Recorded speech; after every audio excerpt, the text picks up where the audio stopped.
This movie literally starts with a bunch of friends drinking beer in the woods, running out of said beer, going down into the basement of the house/cabin that is in the middle of the woods, fucking around with all the creepy shit that's down there. And there's a lot of creepy shit that's down there, not just the tarot cards. You have ancient tomes filled with archaic writing. You have the Zoltar machine from the movie Big that is literally saying creepy shit. Hell, Annabelle's fucking down there probably. But Jacob Batalon, good old Ned, is the one that finds the evil tarot deck, and murderous hijinks do ensue.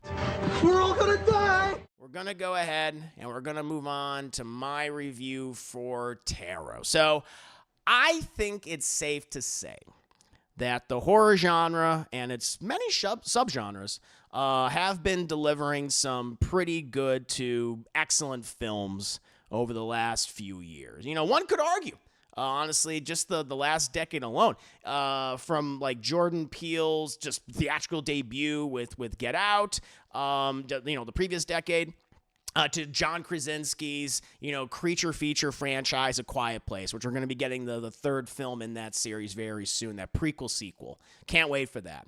And, there's just something for everybody in horror these last 10 years. And, and even this year, with films like, Late Night with the Devil and Abigail, the First Omen, and Out of Darkness.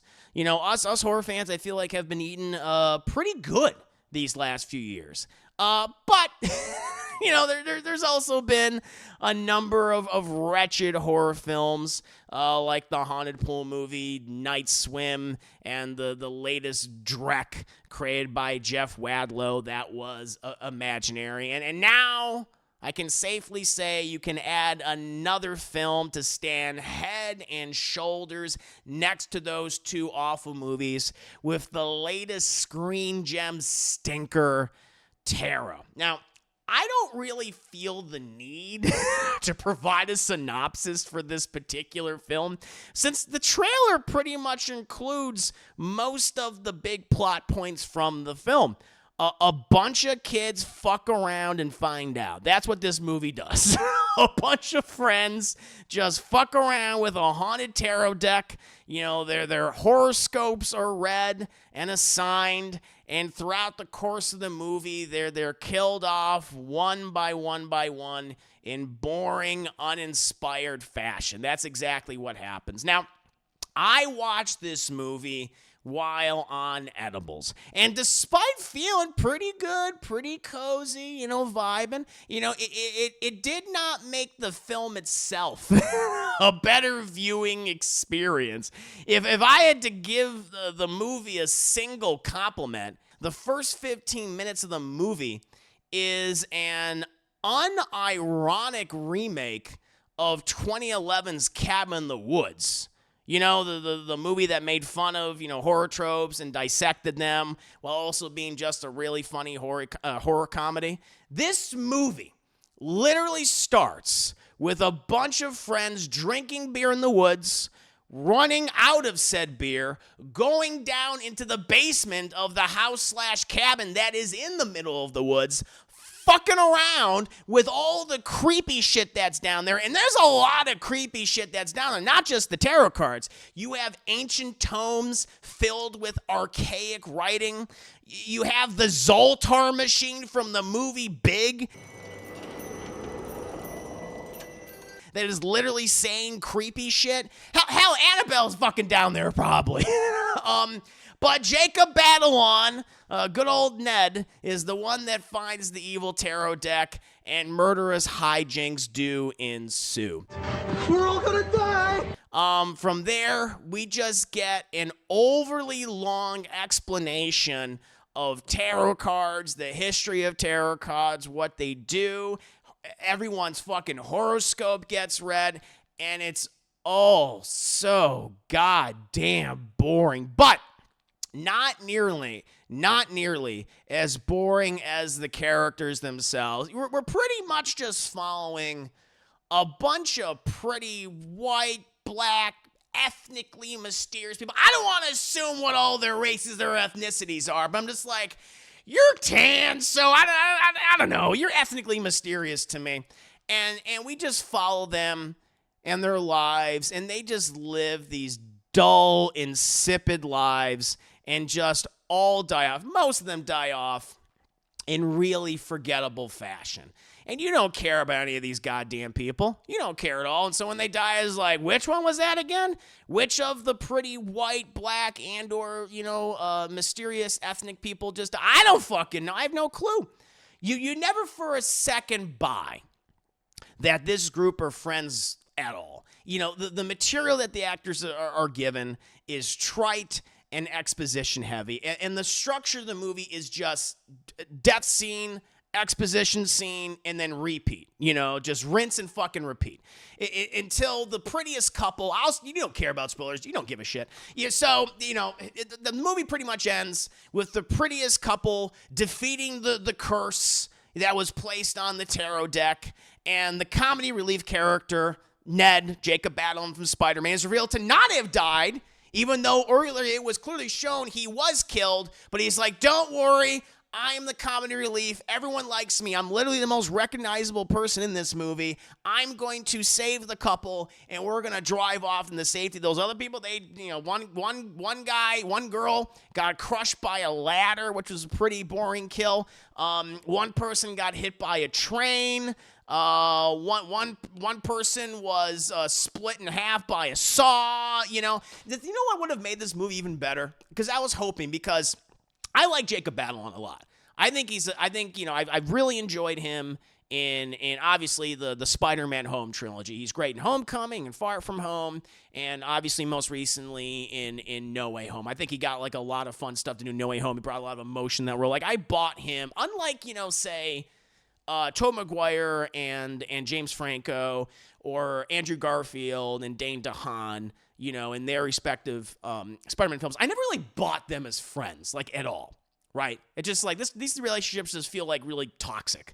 But I always bought from like the first time I feel like that we saw them in Spider-Man Homecoming, that Tom Holland's Peter Parker and Jacob Batalon's Ned Leeds were like, these are friends. They've been friends since they were probably like little kids, growing up in middle school and then into high school. Just everything about them, and I really like that relationship, and I can see why this film would kind of lean into him being the comic relief, because he's probably the strongest actor out of everyone here. Or at least he makes the best use of the material that he's given. I mean, so much to the point where he's pretty much just Ned Leeds. Like this film literally could be a side story in the MCU, and I wouldn't have been surprised if at one point, because he gets trapped in the elevator and he's haunted by the Fool because he's the comic relief. Get it? And the elevator's open and it's this other guy that saves him. I honestly expected Spider-Man, who has been observing this whole thing, and is like, God damn it, don't touch the tarot deck, Ned. And it's just Peter trying to save all these people the entire time. That actually would have been funny. That would have been great. That would have been very meta. But sadly, this film does not take place in the MCU. This is not the Ned Leeds of the Home trilogy. But this movie is just terrible.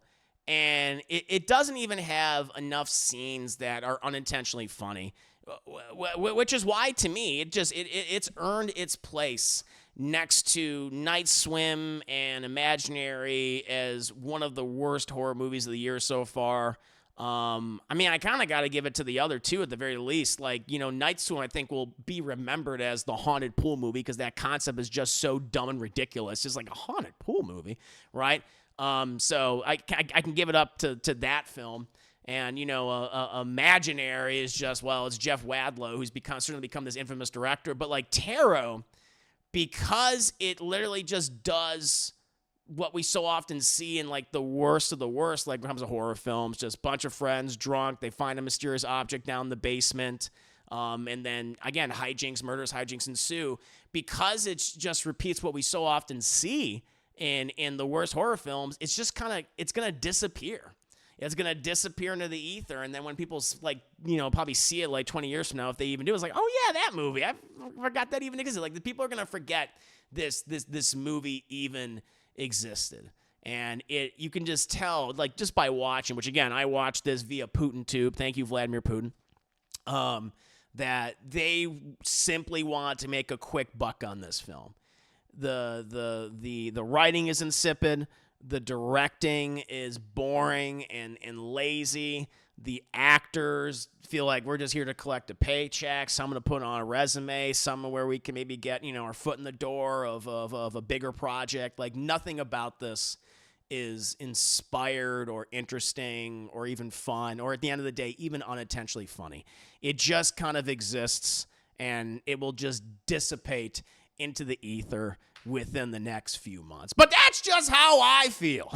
That's just how I feel about 2024's Tarot. Screen Gems' latest stinker of a horror film, Tarot. But what about you guys? Did anyone else see this movie?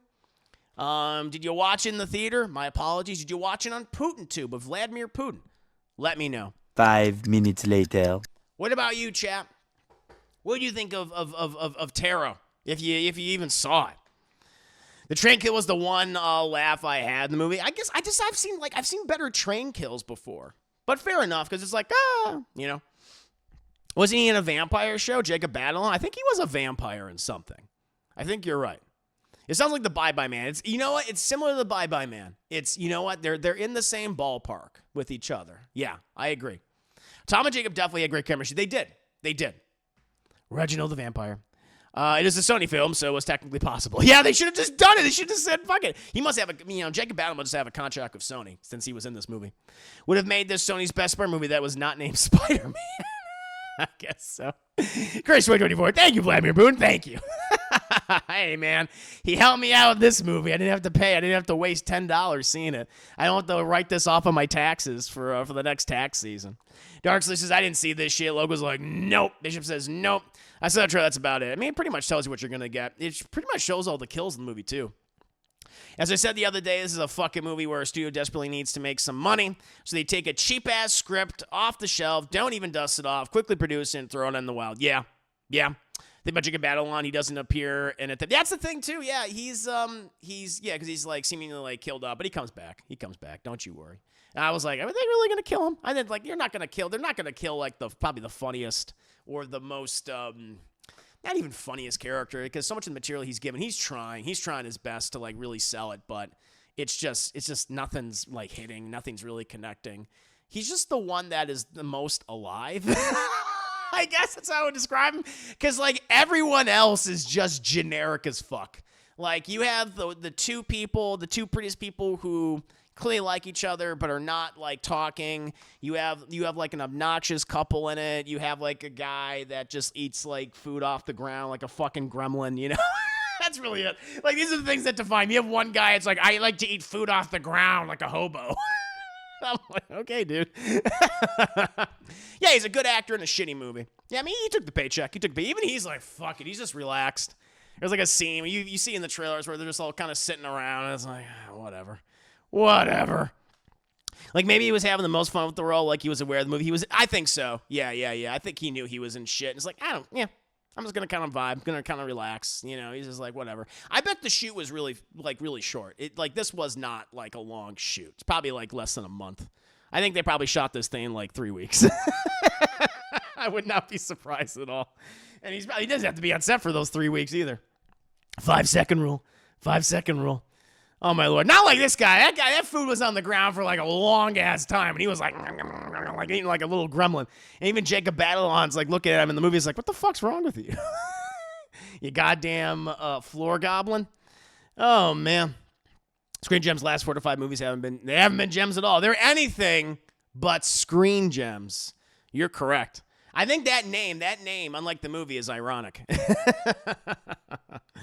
Oh, Lord. But there you go, Chat Tarot. Not much else to say. I wish I could expand on it, but you've seen this before. You've seen it, done better or just mocked relentlessly. I just couldn't believe, like, literally the first 15 minutes of this movie is the scene from Cabin in the Woods that they make fun of. With them all vibing in the cabin, drinking beer. They find, they're trying to find beer, or they find like a door. They go down, which is, first of all, I was like, why would you do that? Why would you go down? And as soon as they open the door, it's like, they hear creepy shit. I'm like, oh, let's go down. They go down. They find just a menagerie of haunted objects. It was like, it literally could have been any movie they could have started. Chad's like, what are we going to do? I'm sure they had the people just like in Cabin in the Woods, like watching them, all those office workers, like, are they going to touch the clamshell? Are they going to touch the shell to summon the merman? Are they going to interact with the killer doll and bring her to life, right? And they'll trap one of their souls in the doll's body. But no, just Jacob Battle. He got his little digits on the tarot deck, and they just summoned all the weird tarot demons, like the Fool and the goddamn Magistrate and the King and all that shit.